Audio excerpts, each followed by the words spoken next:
let's go ahead and take a look at the inside.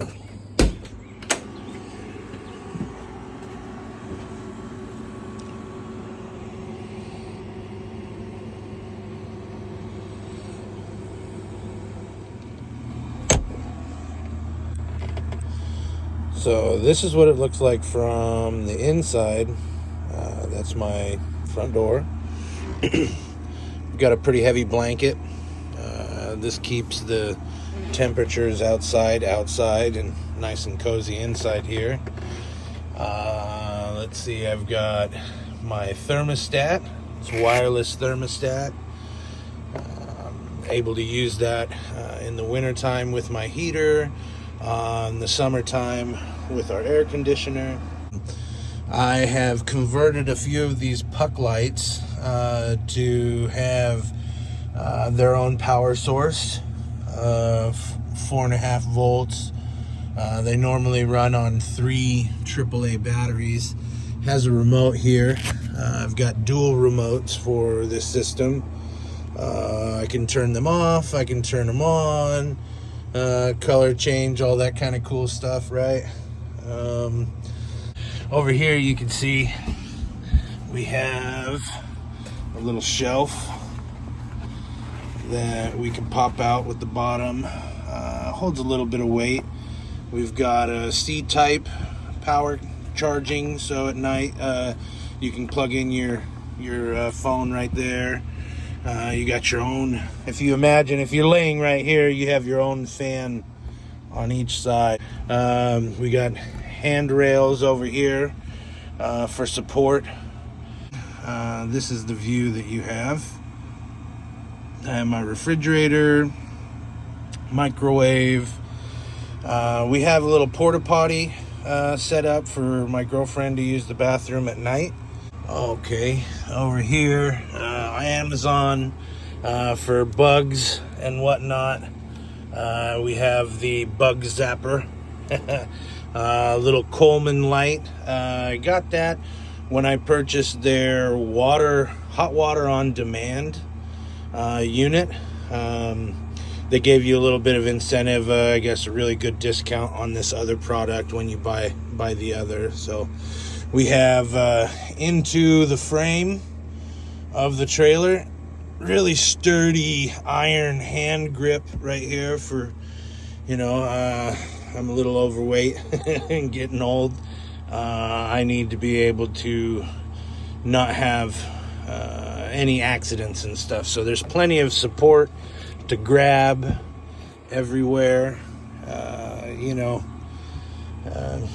for when you're moving around inside this small unit. Now, this cargo trailer is a 5x10 cargo trailer, a load runner from trailersplus.com. They have it's an Interstate trailer. A load runner is the model. I have back here some room behind the TV set for some things. This right here is my internet. So 5G internet. I've also got some bunny ears over there, just in case, I'm in a spot where I don't have cell service, but they do have, let's say, some local TV channels or something. This right here is what the outside of the trailer looks like. I made a quick YouTube video of what it looks like outside. We were in the snow.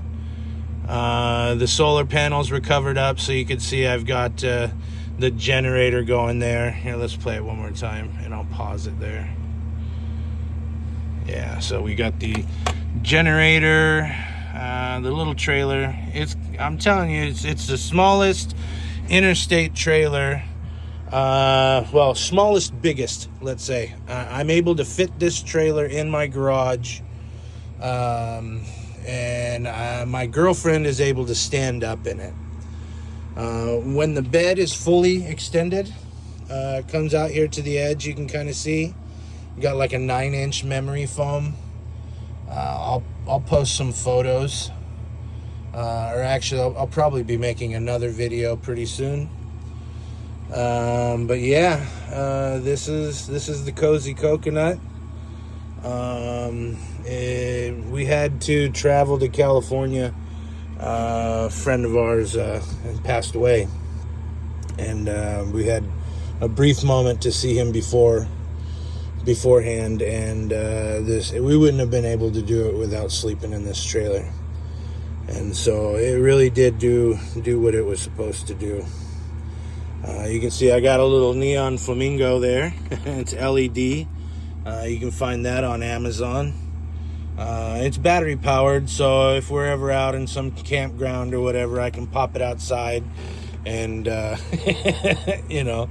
have my flamingo outside of my trailer. This was cool. Recent installment of a paper towel roll.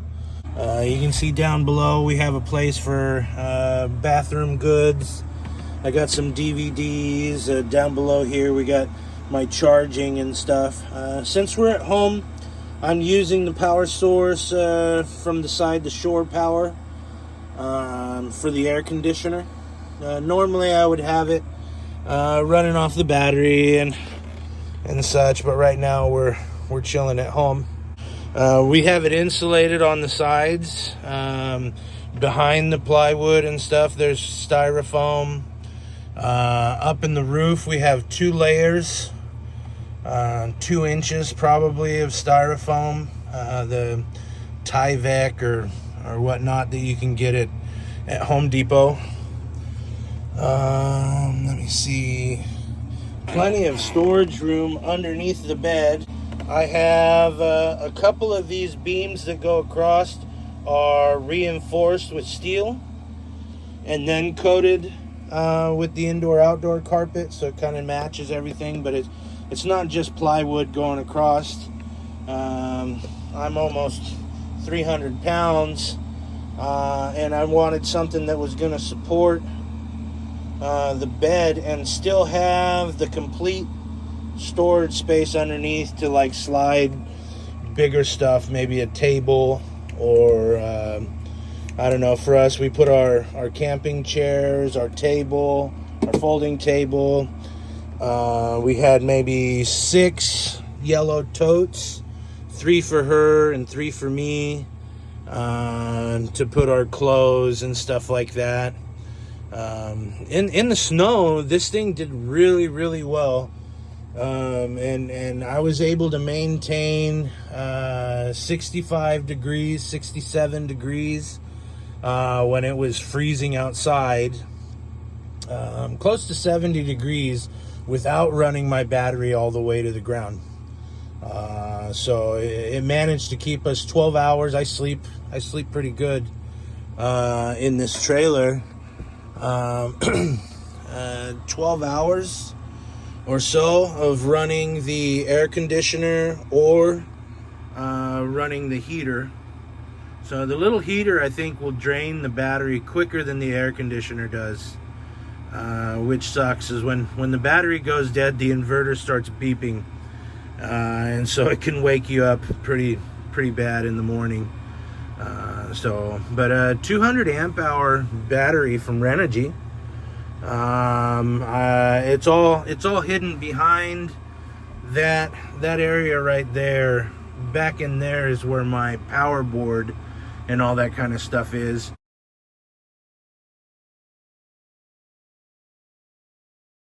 The air conditioner, it's a window unit, but I have the in and out vents ported.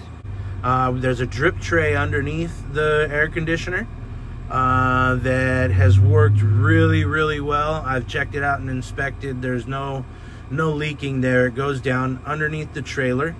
Let's see. I have an emergency off, of course, if anything needed to be disconnected from the battery. The battery is ran out front to a tongue box.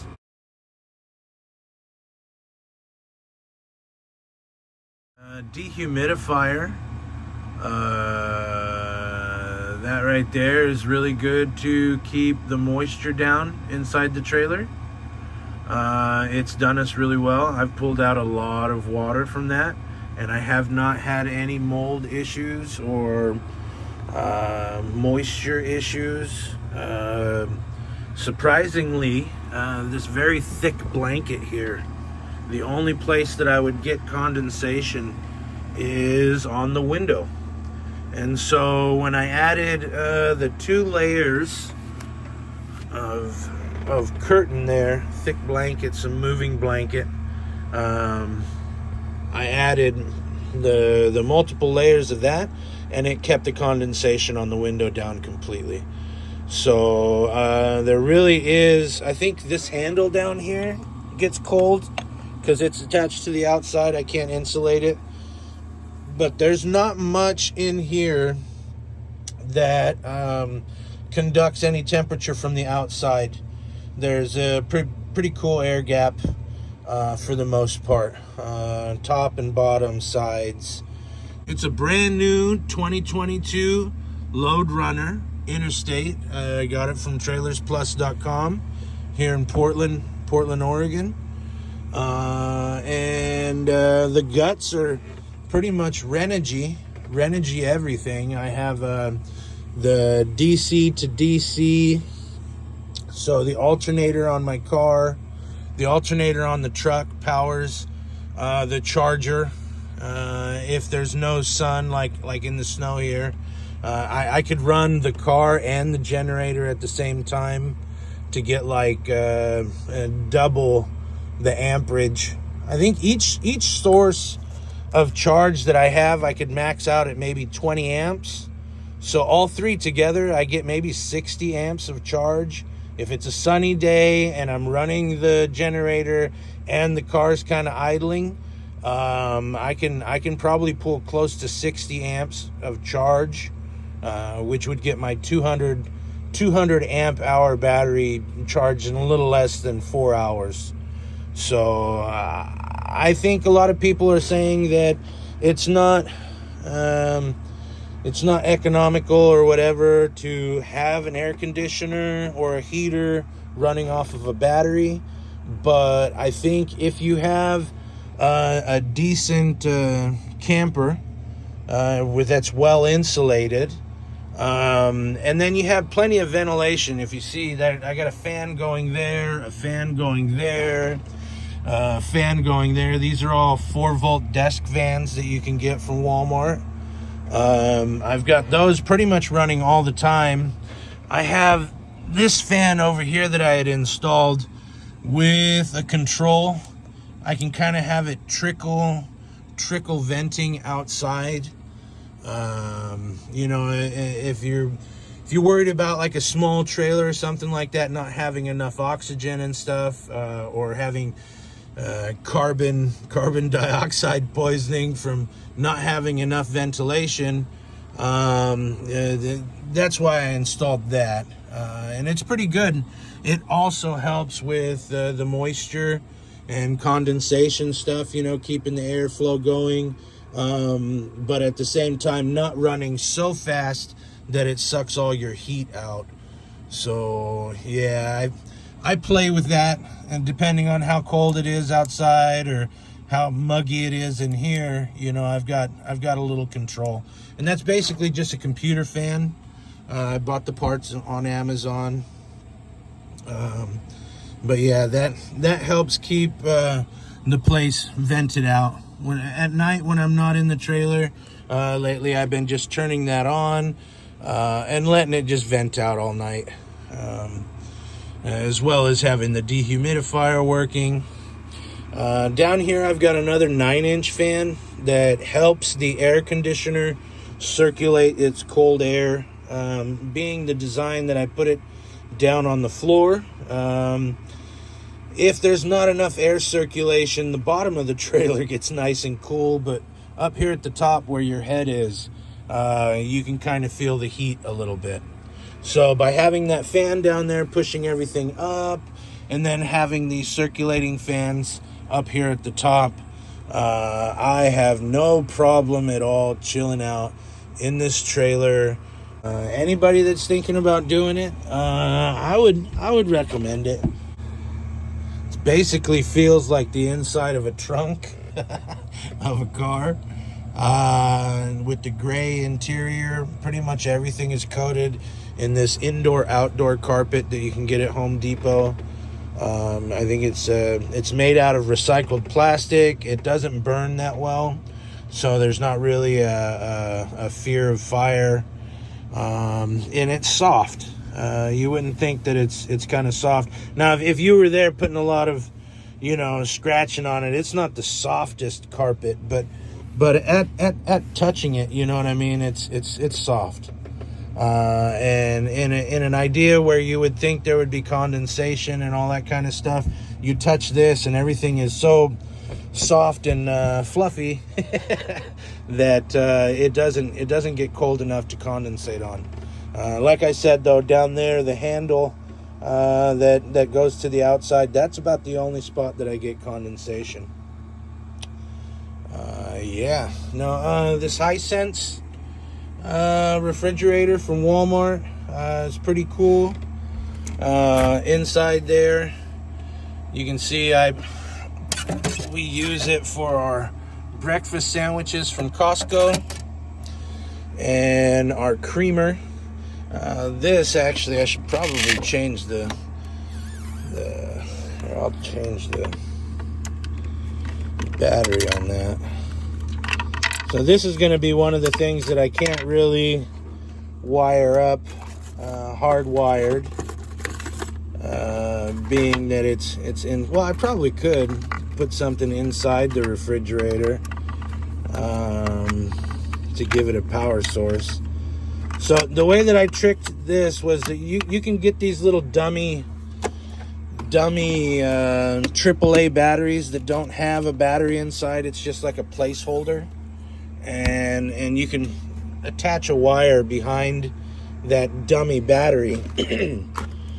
And that's how I tricked all these pucks over here. Is I bought some dummy spacer batteries off of Amazon, and just ran a wire behind that fake battery.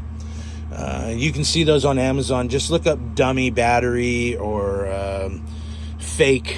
Well, I don't even know fake battery. I think it's just dummy battery. And you can find them pretty much for any size. Also, the pucks.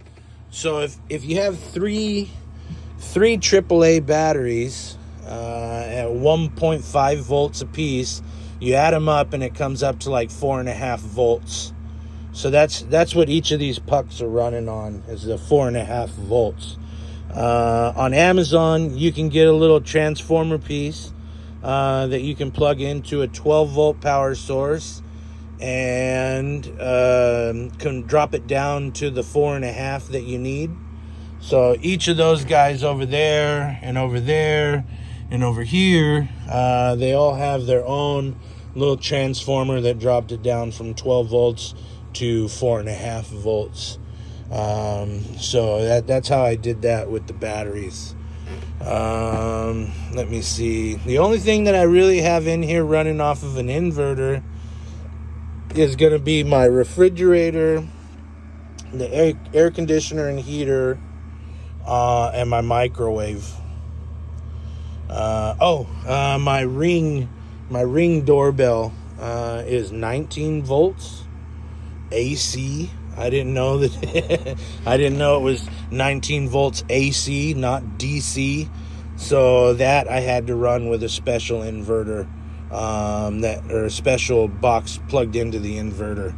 I thought that was pretty interesting. Those doorbells, I don't know if you've ever touched the wires that are sticking out of a doorbell, like on a house that doesn't have its doorbell anymore, but you kind of get a little bit of a shock. And I always thought that was funny, like a 9 volt battery, DC. But that's actually AC current. And it's 19 volts of AC current. So there's like a step down that they do in your house. I thought that was interesting. To get my Ring unit wired up in here, I had to come up with a 19 volt AC power supply. So that was interesting. Every morning, we have our coffee. I've got my Keurig. I got my coffee pods.